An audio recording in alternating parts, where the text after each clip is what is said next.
Medical షాప్లో ఏం దొరుకుతాయి? అదేంటి దీనికి కూడా ఆన్సర్ తెలియదా? మందులు వెళ్తాం, కావాల్సినవి అడుగుతాం, తెచ్చుకుంటాం, అంతే కదా. కానీ మీరు అడిగిన ట్యాబ్లెట్స్ అడిగినట్టుగా ఇచ్చేయొచ్చా? అసలు మెడికల్ షాప్స్లో మనకు ట్యాబ్లెట్స్ ఎవరు ఇవ్వచ్చు, ఎవరు ఇవ్వకూడదు, ఈ విషయం మీకు తెలుసా? ఈ విషయాలు మనకు తెలియవన్న కాన్ఫిడెన్స్తోనే ఇష్టారాజ్యంగా వ్యవహరిస్తున్నారు తెలుగు రాష్ట్రాల్లో మెడికల్ షాప్ నిర్వాహకులు.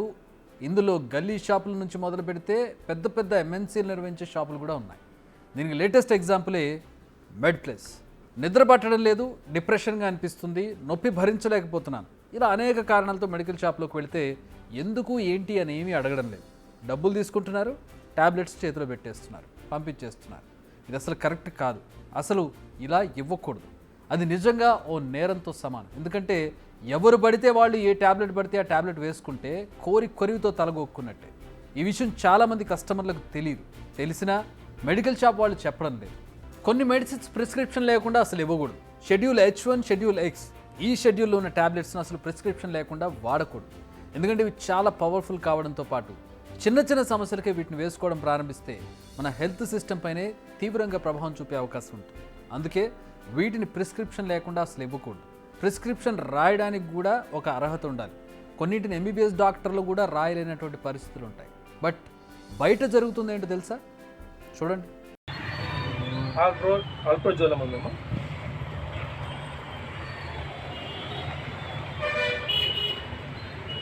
అల్ప్రోజోలం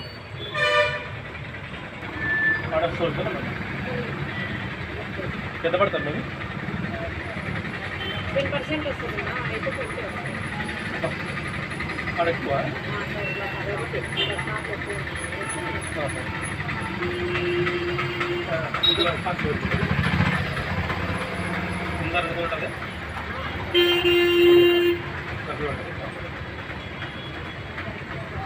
ఇది జాబ్ రావట్లేదు.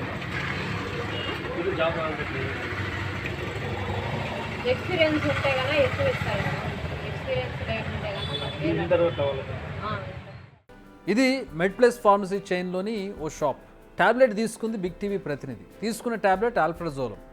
మనం ఇందాక చెప్పుకున్నట్టుగా ఇది షెడ్యూల్ H1లో ఉన్న ట్యాబ్లెట్. కనీసం మెడికల్ షాప్లోని ఎగ్జిక్యూటివ్ మాట వరుసకు కూడా ప్రిస్క్రిప్షన్ అడగలేదు. అడగగానే ఇచ్చేసింది. ఇంకా డిస్కౌంట్ కూడా ఇచ్చింది. బహుశా ఆ ఎగ్జిక్యూటివ్కి ఆ ట్యాబ్లెట్ ఎందుకు వాడతారనే ఐడియా కూడా ఉండదు. మరి ఇలా ఫార్మసీల్లో ఎవరు పడితే వాళ్ళు ఉండొచ్చా? నోవే, అస్సలు అలా కుదరదు. మెడికల్ షాప్ చిన్నదైనా పెద్దదైనా అందులో ఫార్మసిస్ట్ ఉండాలి. అంటే ఫార్మసీ కంప్లీట్ చేసిన వాళ్ళు ఉండాలి. ఈ మందులను ఎలా వేసుకోవాలో క్లియర్ కట్గా ఎక్స్ప్లెయిన్ చేయగలగాలి. ప్రిస్క్రిప్షన్ ఉంటేనే మందులు ఇవ్వాలి. అది కూడా రోగి మానసిక శారీరక పరిస్థితిని బట్టే ఇవ్వాలి. కానీ చాలా మెడికల్ షాప్స్ అలా లేవని తేలింది బిగ్ టీవీ ఆపరేషన్. మెడ్ ప్లస్ అనేది చిన్న సంస్థ కాదు. దేశవ్యాప్తంగా సెకండ్ లార్జెస్ట్ ఫార్మసీ సంస్థలున్న ఆర్గనైజేషన్. మొత్తం 4000 వరకు స్టోర్స్ ఉన్న ఈ సంస్థకు ఇంత పెద్ద సంస్థ మాత్రం నిబంధనలను తుంగలో దొక్కి ఇలా దందా విచ్చలవిడిగా చేస్తోంది. రెస్ట్ అనే ట్యాబ్లెట్ను చాక్లెట్ అమ్మినట్టు అమ్మేస్తోంది మెడ్ ప్లస్. ఈ ట్యాబ్లెట్ ఒక్కసారి అలవాటైతే వేసుకోకుండా రోజు గడవదు.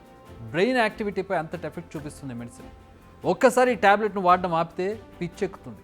అసలు వాటిని ఇలా అమ్మొద్దన్న విషయం కూడా అందులో పనిచేసే వారికి తెలియదు. ఎలా తెలుస్తుంది? వారు ఆ పరిస్థితి ఇలా ఉంటే వాళ్ళు అసలు చదువుకుంటే కదా. 10th ఇంటర్ పాస్ అయిన వాళ్ళని తీసుకెళ్ళి ఫార్మసీల్లో పనిచేయడానికి పెడితే వాళ్ళకి అంత అవగాహన ఎందుకు ఉంటుంది?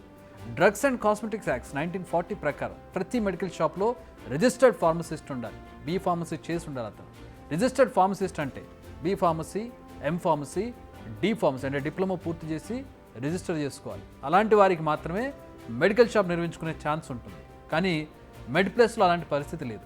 10th ఇంటర్ చదివితే చాలంటూ వాళ్ళని తీసేసుకుంటున్నారు. 10th క్లాస్ పాస్ అయ్యి ఉన్నారు. అదే అడిగాను సార్, వాళ్ళు అడిగాను, సూపర్వైజర్ అడిగాను, చెప్తారు ఏం కావాలి. మామూలుగా పెట్టుకుంటుంటారా మన షాపుల్లో? 10th క్లాస్ వాళ్ళతో మాట్లాడారు కదా, మీకు తెలుస్తుంది వాళ్ళకి ఏం కావాలో. మీకు ఏదన్నా మీ సైడ్ నుంచి ఇన్ఫర్మేషన్ మాకు చెప్పారు కదా. ఆల్రెడీ మన దాంట్లో ఎక్కడైనా ఉన్నాయి, వేకెన్సీస్ ఉన్నాయి, వాళ్ళు మాట్లాడండి. అంటే 10th సంబంధించి తీసుకున్న వాళ్ళు ఎవరైనా ఉన్నారా? 10th క్వాలిఫికేషన్ 10th ఉన్నారు.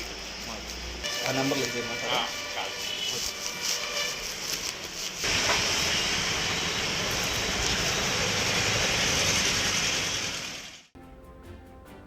అదండి సంగతి. క్వాలిఫికేషన్ 10th ఉంటే సరిపోతుందట. ట్యాబ్లెట్ పేరు చెబితే ఏ డబ్బాలో ఉందో చూసి ఇచ్చేయడం అంతే.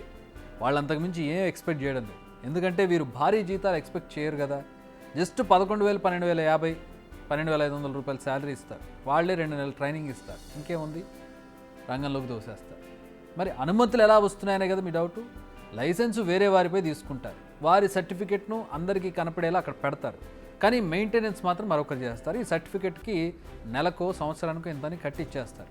ఆ సర్టిఫికెట్లో ఉన్నవారు కంటికి కనిపించరు. అసలు ఈ దందా ఎలా బయటకు వచ్చిందో తెలుసా? డ్రగ్స్ అంతం కోసం బిగ్ టీవీ చేస్తున్న యుద్ధంలో భాగంగా ఈ విషయం వెలుగులోకి వచ్చింది. ఎక్కడ వెళ్ళి తెచ్చుకుంటారు? దూల్పేటలో. ఇంకా దూల్పేట ఒక్క చోట ఉంది. అది ఎంతకు దొరుకుతుంది అన్న? అది 500కి 600కి దొరుకుతుంది. ఇంకా ఇప్పుడు అది దొరకకపోయింది అనుకో, ఏం చేస్తారు? టాబ్లెట్లు తెచ్చుకుంటారండి. ఏం టాబ్లెట్లు? అవి మొత్తం టాబ్లెట్లు తెచ్చు. ఎక్కడ అమ్ముతారు అది? అది ఆ మెడికల్ షాప్లో అమ్ముతారు. చాలా రోజులుగా గుట్టు చప్పుడు కాకుండా సాగుతున్న డ్రగ్స్ అమ్మకాలను వెలుగులోకి తెచ్చే ప్రయత్నంలో బిగ్ టీవీ బృందాలు శ్రమిస్తున్నాయి. ఈ కవరేజ్ సమయంలో మా దృష్టికి వచ్చింది ఈ విషయం. పట్టుమని 10 ఏళ్లు కూడా లేని పిల్లాడు చెప్పిన మాటలే అసలు మెడికల్ షాప్స్లో ఏం జరుగుతుందో బయటపడడానికి కారణమైంది. మరి ఇంత జరుగుతుంటే అధికారులు ఏం చేస్తున్నారు అనే కదా మీ డౌట్. ఈ విషయంలో చాలా కాన్ఫిడెంట్గా ఉన్నారు మెడ్ ప్లస్ నిర్వాహకులు. వాళ్ళు ఏమంటున్నారు చూడండి. ఇప్పుడు మరి వీళ్ళు వస్తారు కదా, ఎవరు వాళ్ళు వచ్చినప్పుడు అరేంజ్ చేసుకోవాలి. వాళ్ళు వస్తారు వచ్చినప్పుడు అరేంజ్ చేసుకోవాలి. ఫైన్ తెలుస్తుందా మీకు వాళ్ళు వస్తుంటే? ఏదో తెలుస్తుంది, చెప్తారు ఏ ఏరియాలో తిరుగుతున్నారు, వస్తారేమని అలర్ట్గా ఉండండి అని చెప్తారు. సో అధికారులు వచ్చినప్పుడు వీళ్ళకి ముందే తెలుస్తుందట, వీళ్ళు అరేంజ్ చేసుకుంటారట. ఇలా అందరూ కలిసి ప్రజల ఆరోగ్యంతో వ్యాపారాలు చేస్తున్నారు, కోట్లు గడిస్తున్నారు, ప్రజల ఆరోగ్యాలతో ఓట ఆడుకుంటున్నారు. ఇప్పటికైనా అధికారులు మేల్కోవాలి. చిన్న చిన్న షాపులపై మాత్రమే కాకుండా ఇలాంటి బడా సంస్థలపై కూడా మీ ప్రతాపం చూపించండి.